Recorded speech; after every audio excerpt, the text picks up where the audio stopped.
Hello friends, welcome back to my channel. In this video, we will study in a brief about scientific revolution, French revolution and industrial revolution. So, we will begin with the scientific revolution. So, scientific revolution in and modern change. Renaissance or enlightened period shows the beginning of scientific revolution in the Europe. तो जो Renaissance था, पुनर्जागरण था और enlightenment था period, उसी का उसी को स्टार्टिंग पॉइंट कहा जाता है साइंटिफिक रिवॉल्यूशन का यूरोप में. सो scientific revolution and era of description and criticism in field of knowledge and innovation. Scientific revolution mark करता है इरा को किस फील्ड में, नॉलेज के और इनोवेशंस के. जैसे कि किसी भी चीज को क्रिटिसिज्म किया जा रहा था, प्रोन्स एंड कॉन्स, किसी की भी चीज के साइंटिफिक थ्योरी को प्रोन्स और कॉन्स के बेसिस पे एनालिसिस किया जा रहा था. It refers to period where human describe social reality based on sensory social observation. तो इसमें जो है सोशल रियलिटी को सेंसरी सोशल ऑब्जर्वेशन के बेस पे डिस्क्राइब किया जा रहा था. Observation of fact and collection of data on the basis of generalisation the existing reality was question. जो डाटाज ऑब्जर्व किए जा रहे थे, कलेक्ट किए जा रहे थे डाटाज, उन्हीं को बेसिस मान के रियलिटी, जो सोशल रियलिटी थी, उसको क्वेश्चन किया जा रहा था. जैसे कि कोपरनिकस जो था, कोपरनिकस का एक बहुत अच्छा एग्जाम्पल है. कोपरनिकस जो था, उन्होंने आर्ग्यू किया था कि जो सन है वो स्टैटिक है और अर्थ जो है रिवॉल्व कर रही है. उसके पहले क्या माना जाता था कि जो अर्थ है वो है स्टैटिक और सन रिवॉल्व कर रहा है. लेकिन जो कोपरनिकस ने फैक्ट को ऑब्जर्व किया और कलेक्ट किया डाटास, और उसी के बेस पे ये थ्योरी उन्होंने दी. So fact were observed and collect. इन्होंने फैक्ट को ऑब्जर्व किया और डाटा को कलेक्ट किया. On the basis of generalization and existing reality was question. उनकी जो रियलिटी थी वो क्वेश्चन करी इन्होंने. ठीक है. नाउ तो जो साइंटिफिक रिवॉल्यूशन था उसके जो इफेक्ट जो हुए यूरोपियन सोसाइटी पे वो इस प्रकार थे. Scientific revolution brought to experimental methods, the positive method of finding new knowledge to forefront the knowledge system. जो साइंटिफिक रिवॉल्यूशन था वो एक्सपेरिमेंटल मेथड्स पे बेस्ड था. ठीक है. और जो ये है ये पॉजिटिव मेथड्स थी. पॉजिटिव मतलब कुछ ना कुछ नॉलेज को पाने के लिए कुछ ना कुछ पॉजिटिव मेथड्स को फाइंड कर रहे थे. ठीक है. तो इन्होंने क्या करा था, it challenge the old ideas and sought for alternative. इन्होंने जो पुराने आइडियाज थे उसको चैलेंज किया और उसके अल्टरनेटिव आइडियाज को दिए. ठीक है. Alternative ideas were repeatedly verified and proved. जो अल्टरनेटिव आइडियाज थे वो वेरीफाइड थे और प्रूव्ड थे. They accept otherwise rejected the new ideas were assured. तो जो आइडियाज थे, अल्टरनेटिव आइडियाज, वो एक्सेप्ट किए जा रहे थे या फिर रिजेक्ट किया जा रहे थे. ठीक है. अपार्ट फ्रॉम इन्फ्लुएंसिंग फिजिकल और material biological world, science is intermediately connect to value norms ideas of society. जो साइंस था उस समय वो इंटरमीडिएटली कनेक्ट कर रहा था किसको, वैल्यूज आइडियाज नॉर्म्स को सोसाइटी के. The new ideas of science change the attitude, value, ideas, norms, etc. जो नए आइडियाज हुए थे, नए डेवलपमेंट हुआ था साइंस में, वो चेंज कर रहा था किसमें, एटीट्यूड में, वैल्यूज में, आइडियाज में, नॉर्म्स में, एक्सेट्रा एक्सेट्रा में. ठीक है. जैसे कि अपन ले सकते हैं society, economy, polity, education, religion as well as in European society was change. जैसे कि पहले जो थी फ्यूडल सोसाइटी थी, फ्यूडल सोसाइटी से फिर जो है कि इक्वलिटी पे बेस्ड सोसाइटी इस्टेब्लिश्ड हुई, डेमोक्रेसी इस्टेब्लिश्ड हुई. ठीक है. Scientific revolution marked an attitude towards human reality society along with nature. जो साइंटिफिक रिवॉल्यूशन है वो मार्क्ड करता है new attitude towards human reality and society, human society. जैसे कि इस साइंटिफिक रिवॉल्यूशन का क्या हुआ कि उसी के से बेस्ड जो है क्वेश्चन, मतलब मानव के प्रति ह्यूमैनिटी वाली फीलिंग आने लगी, स्टार्ट हुई। फिर ह्यूमन रियलिटीज पे क्वेश्चन खड़े होने लगे, ठीक है। फिर natural object as well as social structure become subject of close observation and experiment. जो नेचुरल ऑब्जेक्ट थे और उसी के साथ साथ सोशल स्ट्रक्चर था, वो सब्जेक्ट बन गया था क्लोज ऑब्जर्वेशन और एक्सपेरिमेंट का, ठीक है। जैसे कि कोपरनिकस का अपन ने अभी जो लिया था example, the Copernicus revolution stated the foundation of old world. जो ओल्ड वर्ल्ड का थिंकिंग था कि अर्थ स्टैटिक है और सन रिवॉल्व कर रहा है, उसी को इन्होंने गलत प्रूफ करके कोपरनिकस ने न्यू आइडिया दिया था, वो स्केटर्ड उन्होंने फाउंडेशन रख दिया था, ठीक है। The work of Copernicus drastically pattern of human thoughts about the universe. Copernicus का जो ये एक्सपेरिमेंट था, उसने मतलब बोल सकते कि दुनिया हिलाने वाला थॉट्स था ये, ठीक है। Human being, according to Copernicus, human was not at the center of universe, but small part of system, vast system. Copernicus के अनुसार ह्यूमन जो थे वो थे कि सेंटर नहीं थे, यूनिवर्स के सेंटर नहीं थे, जबकि स्मॉल पार्ट थे इस बहुत बड़े यूनिवर्स के, वास्ट सिस्टम के, ठीक है। Through the research of biology physiology new ideas about human organism emerged. Human organisms were viewed in terms of interconnect part और interrelated system, ठीक है। फिर डार्विन की थ्योरी भी डार्विन अपनी थ्योरी प्रूफ करता है। डार्विन बोलता है कि the evolution were applied to social world. Emile Durkheim जो थे, इन्होंने भी डार्विन के थ्योरीज को बेसिस माना था कि डार्विन जो थे कि उन्होंने जो है फ्रॉग का एक्सपेरिमेंट किया था, डाइंसेक्ट किया था, और उन्होंने बता गया था कि जो फ्रॉग के जो पार्ट्स थे, जैसे किडनी इंटर रिलेटेड रहती है सिस्टम से, वैसे ही सोसाइटी भी इंटर रिलेटेड रहती है। और इसी को बेस मान के इमाइल दरखिम ने, हर्बर्ट स्पेंसर ने अपनी अपनी जो है थ्योरीज सोसाइटीज को बताई थी। जैसे कि just a human organism but society were seen as a constantly evolution from lower to higher state।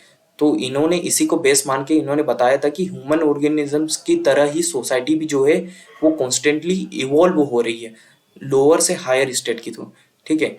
All the ideas find contribute great in the emergence of sociality. यही जो आइडियाज थे वो contribute करते हैं इमरजेंस ऑफ सोशोलॉजी में। आप देखते कि फ्रेंच रिवॉल्यूशन और मॉडर्न सोशल चेंज, ठीक है। तो जो फ्रेंच सोसाइटी थी वो जो थी वो इक्वलिटी के बेस पे नहीं थी, ठीक है।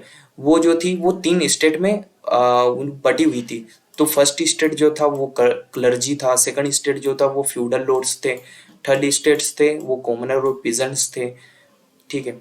तो French revolution broadly tangible change in modern political structure not only in French but also in European society. The old age feudal system was abolished, heralding और being of democracy in European society। जो French revolution था वो बहुत major change लाता है political structure में। कहाँ? French में ही नहीं बट यूरोप में भी।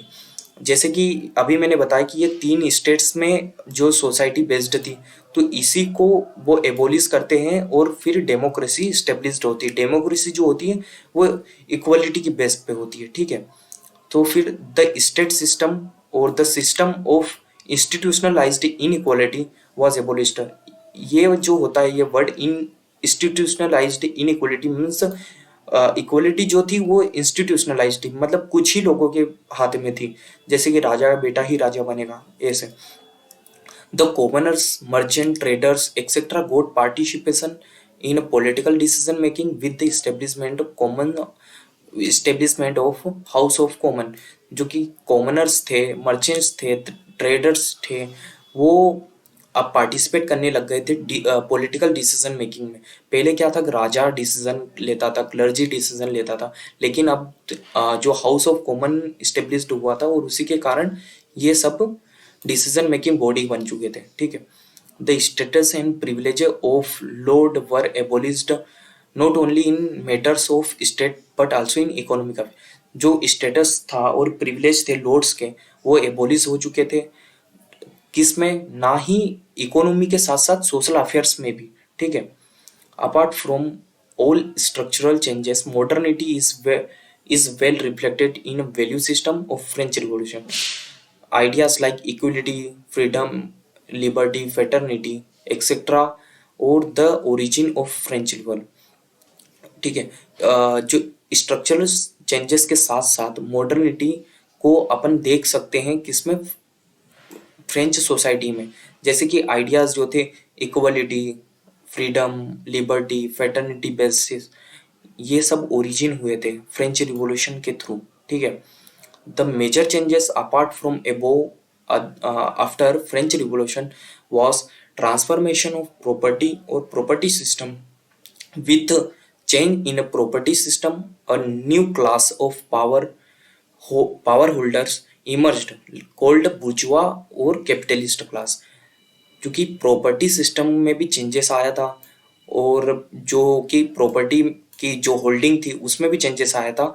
जो लॉर्ड्स थे वो प्रॉपर्टी होल्ड नहीं कर रहे थे। अब जो थे वो नई क्लास एक इमर्ज हुई थी, वो बुर्जुआ क्लास या कैपिटलिस्ट क्लास उनके हाथ में चले गया था। ठीक है। तो यही जो थे ये कॉन्सिक्वेंसेस थे फ्रेंच रिवॉल्यूशन के। अब अपन पढ़ते हैं इंडस्ट्रियल रिवॉल्यूशन और मॉडर्न चेंज। ठीक है। तो all encompassing impact of social structure, institutional values and norms. ये जो इंडस्ट्रियल रिवॉल्यूशन है वो सब इम्पैक्ट करता है किसमें? ऑल द सोशल स्ट्रक्चर्स पे, इंस्टीट्यूशन पे, वैल्यूज पे, नॉर्म्स पे। With the change in economy, economic production lead to change in feudal technical system to capital product of system. क्योंकि चेंज आया था किसमें? इकोनॉमी में, इकोनॉमिक प्रोडक्शन में। तो ये चेंज लाता है किसमें? फ्यूडल टेक्निकल सिस्टम में। ठीक है। With the further development consolidation of capitalism, capitalist economy, capitalist becoming more and more complex. फिर क्या हुआ कि आगे जो है डेवलपमेंट होता है consolidation of capitalism and capitalist economy, जो कि बुर्जुआ क्लास थी उन, वो एक स्ट्रॉन्ग जो क्लास इमर्ज हुई थी वो कॉम्प्लेक्स होती जाती, मतलब और उनके पास पावर आती जा रही थी क्योंकि इकोनॉमी इमर्ज हो रही थी ना उनके पास, इसलिए। जैसे कि for example they developed a few modern institution, insurance organisation, modern global overseas financial institution, overseas bank, etcetera etcetera. ठीक है। Social stratification system in Europe. क्योंकि सोशल स्ट्रेटिफिकेशन पे क्या इम्पेक्ट पड़ा था इन सब रिवॉल्यूशंस के कारण, वो देखते हैं। With the industrial revolution, industrial revolution के कारण differentiation started in class structure. New class of industrial workers like white collar, blue collar, manual worker, managers, directors, capitalist emerged in society. जो इंडस्ट्रियल रिवॉल्यूशन था इसी के साथ साथ नई class emerge हुई थी जो कि बोल सकते ए ग्रुप क्लास। ठीक है। उसमें थे वाइट कॉलर जैसे कि सीईओ हो गए, सीए हो गए कंपनी के, एक्सेट्रा एक्सेट्रा। ठीक है। सोशल मोबिलिटी, सोशल मोबिलिटी भी होती है आईआर के कारण, इंडस्ट्रियल रिवॉल्यूशन के कारण। जैसे कि with the setting up of factory in around the urban settlements, thousands of peasants moved from countrysides to industrial urban settlement work। ठीक है। जो सोशल मोबिलिटी थी, अब चूंकि इंडस्ट्री जो थी वो सिटीज में डेवलप्ड हो रही थी, तो उसी के कारण क्या हुआ था कि जो रूरल इकोनॉमी थे, एग्रीकल्चर बेस्ड इकोनॉमी थे, वो डिक्लाइन होने लगी थी। पॉपुलेशन जो है वो माइग्रेट हो रही थी अर्बन सेटलमेंट में रहने के लिए। तो इसी के कारण क्या हुआ था कि वर्कर्स जो थे वो अनहाइजेनिक कंडीशंस में रह रहे थे क्योंकि पॉपुलेशन बढ़ रही थी सिटीज में। इसी के कारण इमर्ज और rise of urban settlement with the increase in population, population बढ़ती है, वर्कर पॉपुलेशन, ठीक है, पॉपुलेशन डेंसिटी बढ़ती है। तो उसी के कारण क्या होता है कि जो rise in population and rate of urbanisation increase, तो उसी के कारण क्या होता है कि उनकी कंडीशंस है, उनकी हेल्थ कंडीशन, उनकी फूड कंडीशंस, वो सभी क्या निगलेक्ट किए जाते हैं लॉर्ड्स के थ्रू और कैपिटलिस्ट इकोनॉमी, कैपिटलिस्ट के जरिए। ठीक है।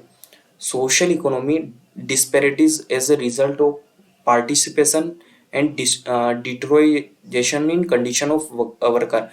सोशल इकोनॉमिक डिस्पैरिटीज रिजल्ट करती है पॉपुलराइजेशन। पॉपुलराइजेशन मतलब गरीबी और गरीब गरीब होते जाना, और या फिर डेट्रॉइट करना मतलब कि और भी और बुरी हालत, बद्दी हालत होने जाना। किसमें? वर्कर्स की कंडीशन में। The transformation of property system and changes in social status. ठीक है। Traditional significance of land lost its value or money or capital become important after industrial revolution, so traditional feudal groups become less significant।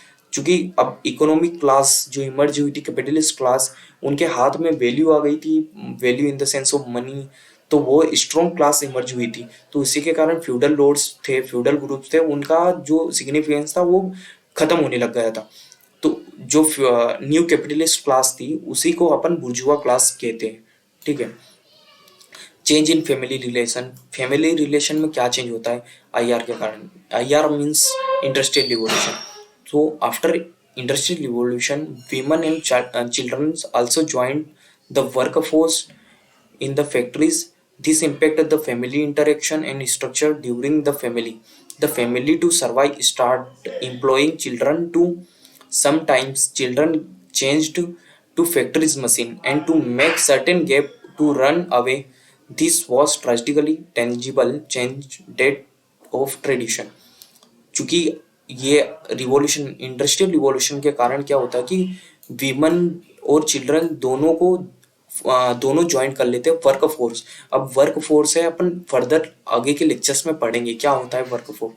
तो work force को ये join करते हैं, और कभी कभी तो क्या होता है कि फैमिली के सर्वाइव के लिए चिल्ड्रन एम्प्लॉय होते हैं, तो ये जो चिल्ड्रन है वो चेंज बन जाते हैं फैक्ट्री मशीन्स की चेंज की। वो 8-8 घंटे 9-9 घंटे काम करना पड़ता है उन्हें भी, चिल्ड्रंस को भी। तो यही जो थे ये सारे इम्पैक्ट थे रिवॉल्यूशंस के, इंडस्ट्रियल रिवॉल्यूशंस के, फ्रेंच रिवॉल्यूशंस के और साइंटिफिक रिवॉल्यूशंस के। तो so friends, thank you for watching this video. अगर आपको ये वीडियो अच्छा लगता तो वीडियो को लाइक करें, शेयर करें और चैनल को सब्सक्राइब करें। Thank you.